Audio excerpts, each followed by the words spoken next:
अस्सलाम वालेकुम dear viewers, आप देख रहे हैं सिंधी टीचर। मैं आपको बुनियादी सिंधी, बेसिक सिंधी, स्टार्टिंग सिंधी, सिंधी कायदे अलिफ़बे से पढ़ाने की कोशिश कर रही हूँ।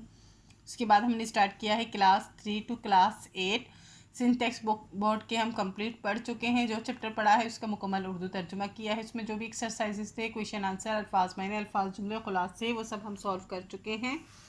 उसके अलावा सिंधी ग्रामर और Gaba Sindhi class 4 with solve exercise हम पढ़ चुके हैं। सबकी अलग से प्लेलिस्ट बनी हुई है, आप अपनी क्लास के मुताबिक जाके पढ़ सकते हैं। अभी हम पढ़ रहे हैं क्लास 2। क्लास 2 में हमने पिछली वीडियो में पढ़ा था चैप्टर 2। आज हम पढ़ेंगे चैप्टर 3, जिसे सिंधी में सबक ट्यून पढ़ते हैं। शुरू करते बिस्मिल्लाहिर्रहमानिर्रहीम। आज हमारे पास चैप्टर का टाइटल है नमाज, जिसे कि आप जानते हैं कि नमाज जो है इस्लाम का एक ज़रूरी रुकन है, बहुत ही अहम रुकन है। इसके बारे में आज पढ़ेंगे। नमाज इस्लाम जो बियो रुकन आहे। नमाज इस्लाम का दूसरा रुकन है। बियो का मतलब होता है दूसरा, आही का मतलब होता है बढ़िए है। नमाज पढ़न असां ते फ़र्ज़ आहे। नमाज पढ़ना हम पर फ़र्ज़ है। पढ़न का मतलब होता है पढ़ना, असां का मतलब होता है हम, ते का मतलब होता है पर, फ़र्ज़ आहे का मतलब होता है फ़र्ज़ है। नमाज रोज़ानो 5 वक्त पढ़बी आहे। नमाज रोज़ाना 5 वक्त पढ़ी जाती है। 5 वक्त का मतलब होता है 5 वक्त, पढ़बी आहे का मतलब होता है पढ़ी जाती है। नमाज पढ़न लाए, नमाज पढ़ने के लिए, लाए का मतलब होता है के लिए। बदन साफ़ ऐं कपड़ा पाक हुअण ज़रूरी आहे। जिस्म साफ़, बदन साफ़ का मतलब होता है जिस्म साफ़, ऐं कपड़ा पाक और कपड़े पाक हुअण ज़रूरी आहिन का मतलब होता है होना ज़रूरी है। हुअण का मतलब होता है होना, आहिन का मतलब होता है ये नून गुन्ना है। नमाज लाए 5 वक्त मस्जिद मां बांग ईंदी आहे।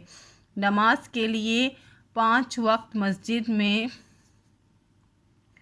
बांग ईंदी आहे का मतलब होता है बांग यानी अजान आती है। बांग का मतलब होता है अजान, ईंदी आहे का मतलब होता है आती है।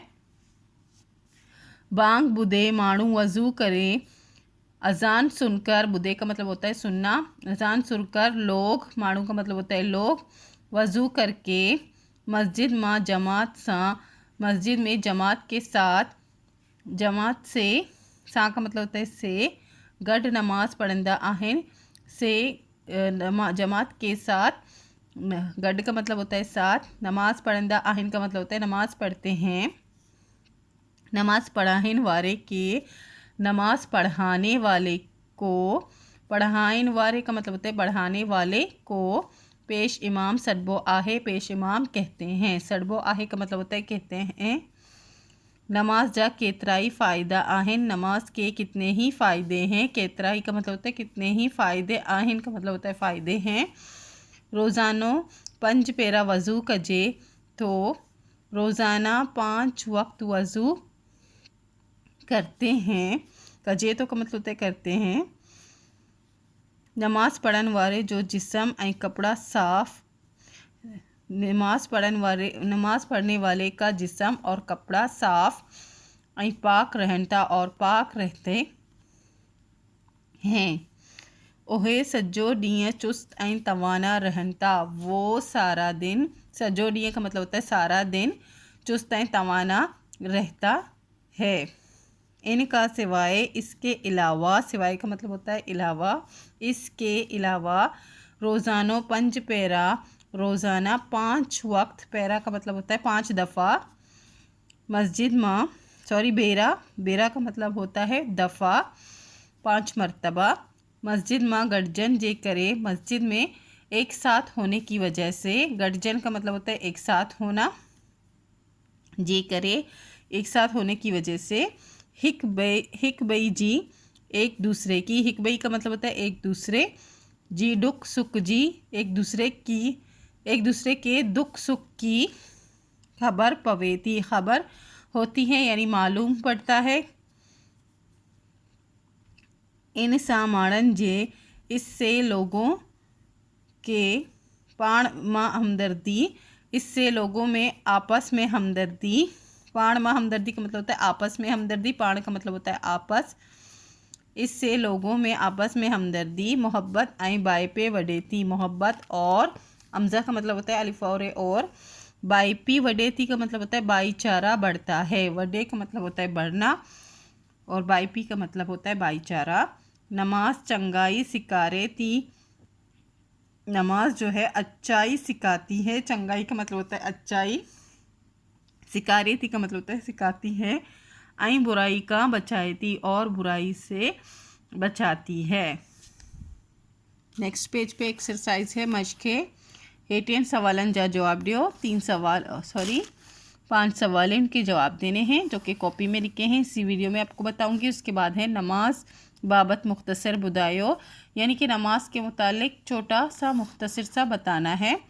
याद रखो तो हिक शे के वाहिद, और एक है कि याद रखो कि एक चीज़ को वाहिद कहते हैं, यानी कि कोई एक चीज़ हो, आपके पास एक पेंसिल हो तो उसको वाहिद कहते हैं। ऐं ब या बिन का वदीक शयन के जमा सड़बो आहे, और दो या दो से ज़्यादा चीज़ों को जमा कहते हैं। मतलब आपके पास एक पेंसिल है तो वो एक पेंसिल वाहिद हो जाएगा। अगर आपके पास एक से ज़्यादा है, 3, 4, 5 है तो वो जमा हो जाएंगे। हे डिनर लफ्जन जान जमा लिखो। यहाँ नीचे जो लफ्ज़ दिए गए उनके जमा लिखने थे। मिसाल के तौर पर एक मिसाल दी है नमाज, तो उसका हो जाएगा नमाजून। हम कहते हैं कि फजर की नमाज़ तो हम नमाज कहते हैं, हम कहते हैं सारे दिन की नमाज़ों को नमाजूं। इसी तरह मस्जिद मस्जिदों, एक मस्जिद की बात हो रही है, यहाँ बहुत सारे मस्जिद की बात हो रही है। बांग बांगों, यहाँ एक की बात हो रही है और यहाँ बहुत सारों की हो रही है। इसी तरह तस्वीर तस्वीरों, खबर खबरों। नेक्स्ट है टुबका मिलाए तस्वीर माँ रंग भरियो। टुबका कहते हैं इन नुक्तों को, किन नुक्तों को मिलाकर ये तस्वीर बनानी है और उसमें रंग भरने हैं। ये कुरान मजीद की एक तस्वीर है, ये फिल करनी है। ये भी हो गई है, ये भी हो गई है, बस ये दोनों आपने करने हैं। फर्स्ट क्वेश्चन था नमाज दीन जो केड़ो रुकन आहे। नमाज दीन का कौन सा रुकन है? नमाज दीन जो बियो रुकन आहे। नमाज दीन का दूसरा रुकन है। मस्जिद माँ बांग छो डी वींदी आहे। मस्जिद में अजान क्यों दी जाती है? मस्जिद माँ बांग माड़न के नमाज लाए सड करन लाए डी वींदी आहे। मस्जिद में बांग जो है यानी कि अजान लोगों को नमाज के लिए बुलाने के लिए दी जाती है। नमाज पढ़ाने वाले के चा सडबो आहे। नमाज पढ़ाने वाले को क्या कहते हैं? नमाज पढ़ाने वाले के पेश इमाम सडबो आहे। नमाज पढ़ाने वाले को पेश इमाम कहते हैं। नमाज रोज़ानो कितना वक्त पढ़ भी आहे। नमाज रोज़ाना कितने वक्त पढ़ा जाता है? नमाज रोज़ानो 5 वक्त पढ़ भी आहे।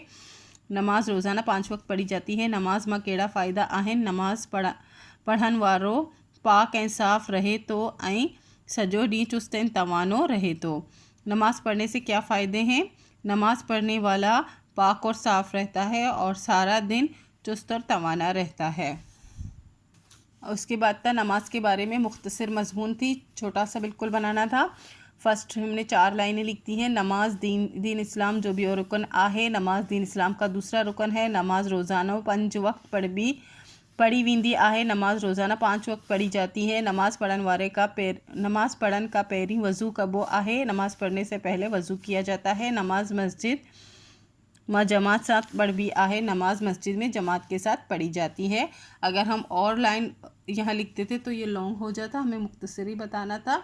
इसी के साथ ये चैप्टर कंप्लीट हो गई है। उम्मीद है आपको अच्छे से समझ आ गई होगी। नेक्स्ट वीडियो में हम नेक्स्ट चैप्टर पढ़ेंगे। अगर आपको मेरी वीडियो से हेल्प मिलती हो तो please like share and subscribe कीजिएगा। दोस्तों और क्लासमेट के साथ शेयर ज़रूर कीजिएगा। अल्लाह हाफिज़।